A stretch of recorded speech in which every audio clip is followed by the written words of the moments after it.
Peu de personnes connaissent réellement le rôle du BCBTP.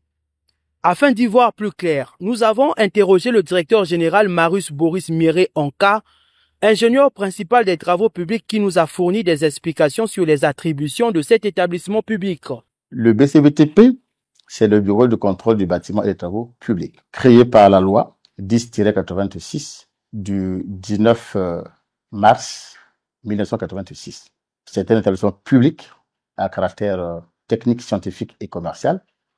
Il est placé sous tutelle du ministère de l'Aménagement du Territoire et des Grands Travaux. Ses missions consistent à réaliser les études du sol, sol routier, sol fondation, réaliser les études du matériau de construction, assurer l'assistance technique de tous les travaux du bâtiment et des travaux publics, faire de la recherche dans le domaine du bâtiment et des travaux publics, participer à la formation des techniciens dans le domaine du bâtiment et des travaux publics, et enfin réaliser les forages d'eau.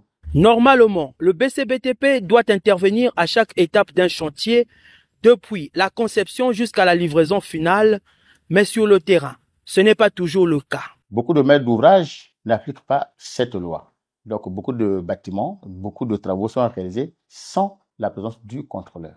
Et cette façon de faire remet en cause la qualité des ouvrages sortis, que ce soit du côté des bâtiments ou du côté des travaux publics. Certains maîtres d'ouvrage font fi de cette loi. Et les conséquences, c'est que nous avons des ouvrages qui ne sont pas de qualité. Souvent, les maîtres d'ouvrage délégués pensent que se faire accompagner par un contrôleur, c'est un gaspillage d'argent. La raison, c'est que non, ça coûte cher. Au moment où on va dépenser des centaines et des centaines de millions, mais on n'est pas en mesure de dépenser 1 million, 2 millions, 3 millions pour se rassurer, vous voyez, de la qualité du sol sur lequel on veut bâtir. Ça, c'est un. De deux. Il y en a qui pensent que lorsqu'on a fait les études, ça y est, on n'a plus besoin de l'accompagnement. La loi est claire. En ce qui concerne les bâtiments, on dit pour les bâtiments à plusieurs niveaux. Ça veut dire qu'à partir de 2 niveaux, le contrôle devient obligatoire. Le travail du contrôleur à tous les niveaux intègre les nouvelles technologies et les études d'impact environnemental. Lorsque vous avez un contrôleur, avant qu'il ne se déplace sur le terrain, il doit d'abord contrôler et valider vos plans. Mais les plans se contrôlent avec les logiciels du genre Robot, BAT, Revit. Il y a beaucoup de logiciels AutoCAD que nous utilisons pour le contrôle de la conformité des plans.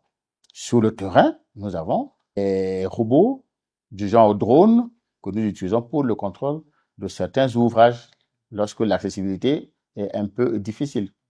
Aujourd'hui, tout projet de construction peut être validé par le ministère concerné, doit intégrer obligatoirement l'étude d'impact environnemental. Et de toutes les façons, dans nos équipes de contrôle, nous avons un spécialiste en environnement qui intègre les équipes du contrôle. Le BCBTP dispose des meilleurs outils pour tester les matériaux grâce à son laboratoire le mieux équipé du pays. Pour avoir des constructions de qualité, il faut suivre les règles. C'est pourquoi l'expertise du BCBTP est indispensable. Le directeur général encourage aussi les jeunes à s'intéresser au métier des travaux publics.